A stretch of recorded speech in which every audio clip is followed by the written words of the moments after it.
Have you ever gone back to a place that used to mean everything to you, only to find it changed? And yet somehow still the same? Today's story is about a woman who returns to her hometown after many years away. It's a story about memories, people, and how the meaning of home can change as life goes on. This story will help you practice English listening and speaking. But more than that, it will touch your heart. So relax, listen closely, and let's begin. My name is Lena, and I grew up in a small town by the river. It was a quiet place, full of little houses, tall trees, and neighbors who always said hello. When I was young, I dreamed of leaving.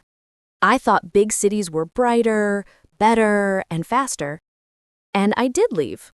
I found work, friends, and noise. So much noise that sometimes I couldn't even hear myself think. Years passed. I got older. And one day, out of nowhere, I felt something inside me whisper, "Go back." It was a long drive. The road wound through fields and forests, the same ones I used to walk through as a child. I rolled down the window and felt the wind on my face. It smelled like rain and grass and something I couldn't name. When I finally reached the town, it looked smaller than I remembered. Some houses were painted new colors, some shops were gone, but the river was still there, flowing quietly, just like before. I parked my car near the old bridge and walked toward my childhood home. The house looked tired. The blue paint had faded to gray, the garden was overgrown, and the white fence leaned to one side. But it was still our house. I stood at the gate for a long time. I remembered my father fixing that same fence every summer.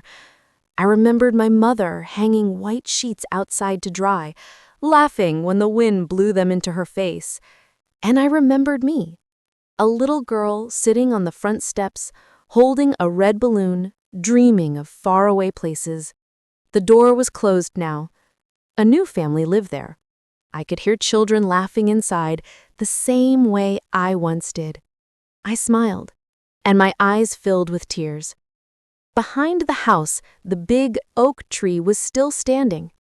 My father planted it when I was born. We used to sit under it every evening, just watching the sunset. Now its branches were wider, older, like arms that had been waiting for me to return. I placed my hand on its bark. It felt rough, but familiar. It was like touching a memory that had stayed alive while everything else changed. "Hello again," I whispered. A small breeze moved through the leaves, and for a moment, I thought I could hear my father's voice, soft, gentle, saying, "You found your way back, Lena." After that, I walked to the cafe near the river, the one where my friends and I used to spend our afternoons. It was still there, only now it had a new name. The same smell of coffee filled the air. I sat by the window with a cup of tea and looked outside. Children played near the water, an old man fed the birds, and the sky turned soft gold as the sun began to set. For the first time in years, I felt quiet inside. Not lonely, just peaceful.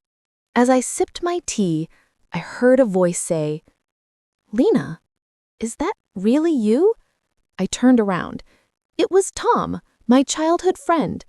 His hair was gray now, but his smile was the same. We talked for hours about everything and nothing, about where life had taken us, about who we had become. He told me he never left the town. He said, "You always said you'd leave. I always said I'd stay. Maybe both of us were right." We laughed, and for a moment, it felt like no time had passed at all. When I finally stood to leave, the river was calm. The lights from the houses reflected in the water like small stars. I thought about all the years I had spent chasing something bigger, and I realized home was never a place. It was a feeling, a memory. a piece of our heart that waits quietly for us to return. I walked to the bridge and stood there for a while, the same bridge I crossed every day as a child. Now, older and wiser, I crossed it again. Not to run away this time, but to remember who I was.